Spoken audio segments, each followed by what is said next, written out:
Bonjour mes chers étudiants, j'espère que vous allez bien et vous avez du progrès en russe, j'espère tellement. Et aujourd'hui, nous allons toucher le sujet de l'aspect des verbes. C'est un sujet très important, mais juste un peu. Et pour ça, nous allons prendre comme notre exemple le verbe acheter. Le verbe acheter, vous le voyez de l'aspect imperfectif et de l'aspect perfectif dans le titre. Imperfectif, c'est покупать, acheter, et perfectif, c'est купить. Tous les deux est traduit comme acheter. Aujourd'hui, nous allons voir quelle est la différence entre l'aspect imperfectif du verbe acheter et de l'aspect perfectif du verbe acheter. Et cette photo est prise à Moscou. C'est la rue, si je ne me trompe, appelée Nikolskaya. C'est au centre. C'est très joli à cause de ce décor. C'est pas pour une fête, c'est permanent. Alors, le verbe acheter. Comme j'ai déjà dit, il y a deux formes, покупать et купить. En russe, il y a juste deux aspects, imperfectif et perfectif.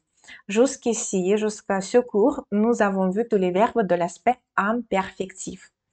Déjà, la différence qui est liée à la grammaire plutôt, c'est ce que tous les verbes de l'aspect imperfectif peuvent exister, peuvent être employés, peuvent être conjugués, soit au passé, soit au présent, soit au futur.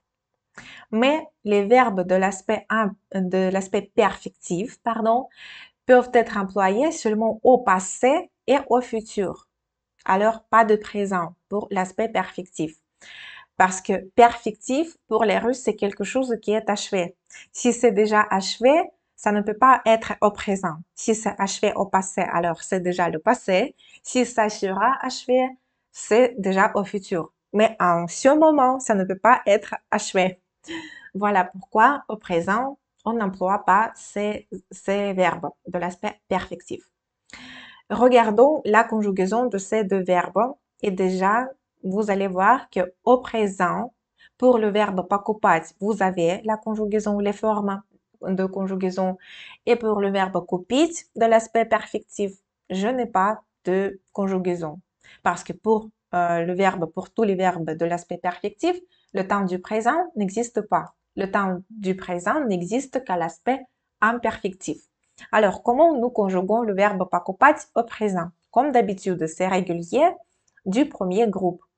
Я покупаю, ты покупаешь, он покупает, мы покупаем, вы покупаете, они покупают.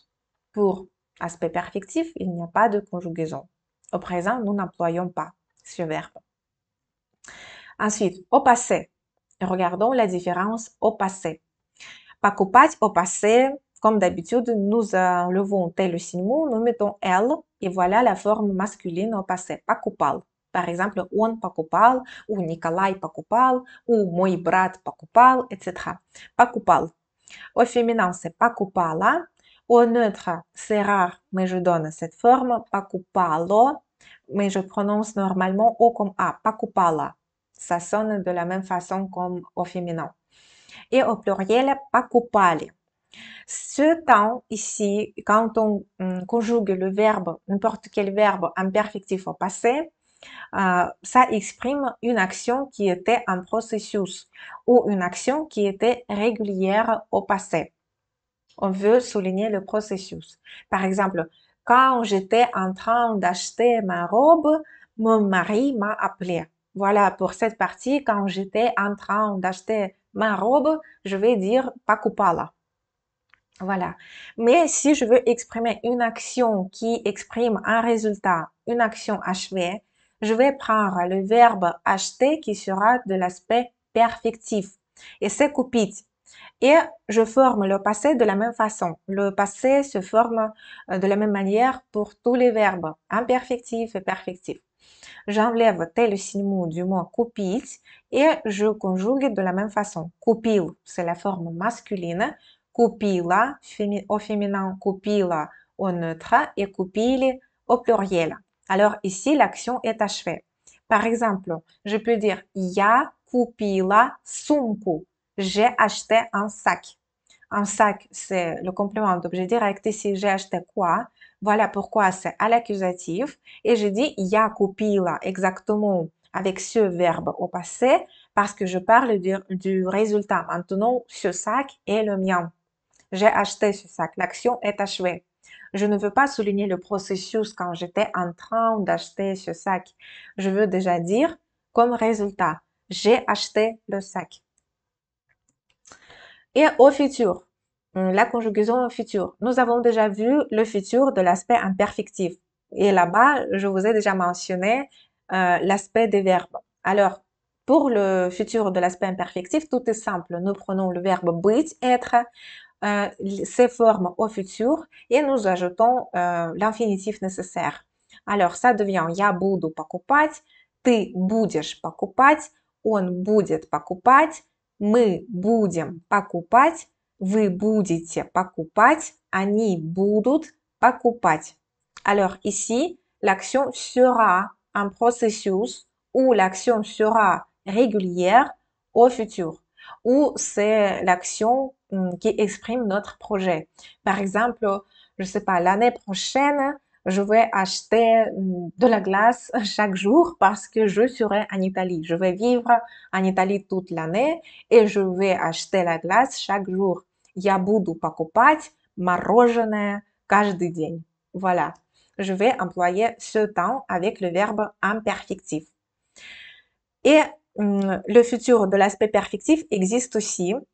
Pour l'instant, c'est pas notre sujet, comment conjuguer les verbes au futur de l'aspect perfectif, mais ici, je veux vous juste donner l'idée des temps verbaux.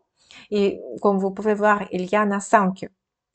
Et ici, je donne la conjugaison, mais juste pour l'info, juste pour que vous avez le système dans la tête. Ici, купить de l'aspect perfectif, si je le conjugue au futur, ça sera une action achevée au futur. Alors, j'achèterai. Je parle d'un résultat que j'obtiendrai au futur. Et voilà, ici, la conjugaison est spéciale un peu et elle est comme ça. Я куплю, j'achèterai. Ты купишь, tu achèteras. Он купит, il achètera. Мы купим, вы купите, они купят. Déjà, ici, vous pouvez voir que si nous regardons exactement les terminaisons, you, ish, it, im, ite, iat, ce sont les terminaisons que nous avons déjà au temps du présent. Mais vous voyez, à cause de ce que le radical est changé, le radical n'est pas pris de l'aspect du verbe, de l'aspect imperfectif. Ici, grâce au radical qui vient du verbe de l'aspect perfectif, plus ces terminaisons que je connais déjà grâce au présent, ici, comme résultat, je reçois le temps du futur. Voilà.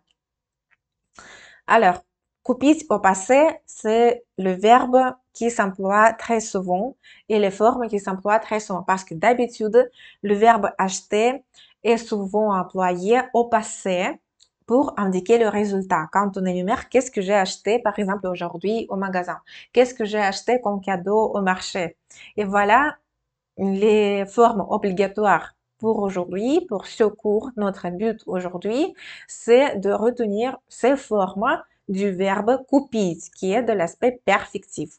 Купил, купила, купила, купили, parce que nous allons exprimer une action achevée. Par exemple, Николай был в магазине сувениры и купил. Николай était au magasin souvenirs, les souvenirs, и купил. Nous voyons qu'est-ce qu'il a acheté. И купил. Tous ces objets sont donnés au nominatif. Je vous donne quelques secondes pour que vous réfléchissiez comment je dois finir cette phrase en employant ces objets à l'accusatif. Parce que Nikolai a acheté quoi? C'est le complément d'objet direct. Alors, c'est l'accusatif. Je prends matrioshka qui est du féminin. Si vous avez sous les yeux les règles de l'accusatif, c'est très bien. Vous allez voir que matrioshka a au final est remplacé par ou. Alors, je dois dire Николай был в магазине сувениры и купил матрешку avec ou. Ensuite, берелок, c'est masculin. Inanimé, selon les règles de l'accusatif, masculin inanimé ne change pas. Николай был в магазине сувениры и купил матрешку, virgule, брелок, je ne change pas. Et шахматы, je ne change pas non plus parce que c'est la forme du pluriel, inanimé. Voilà, матрешку, брелок, шахматы. Ensuite, nous voyons des objets de nouveau au nominatif, учебник, manuel, блокнот et calendrier. Voilà le début de la phrase. Даша была в магазине Дом книги. C'est le nom du magasin, la maison de livres, Дом книги.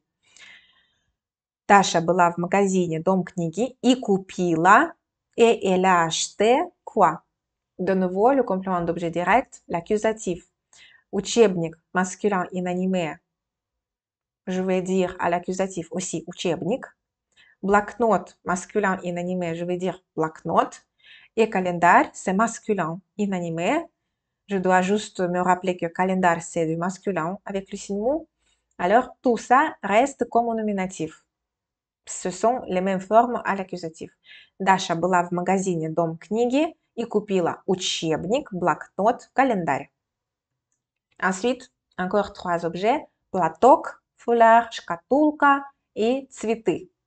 Alors, у Кати день рождения. У Кати, ça veut dire Катя A. Катя a son anniversaire. День рождения, littéralement, veut dire jour de naissance. Mais день рождения, c'est l'anniversaire. У Кати день рождения, c'est l'anniversaire qui est chez Katia. Je vous rappelle que день рождения ici, c'est le sujet de la phrase. Il faut continuer. Ее подруги купили, ses copines, ses amis ont acheté quoi? Alors, платок à l'accusatif reste платок parce que c'est masculin inanimé. Шкатулка, c'est féminin, alors je remplace A par U. Шкатулку. Et цветы, c'est pluriel inanimé, je laisse цветы.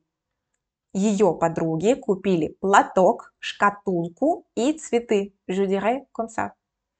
Voilà, j'espère que tout était plus ou moins clair.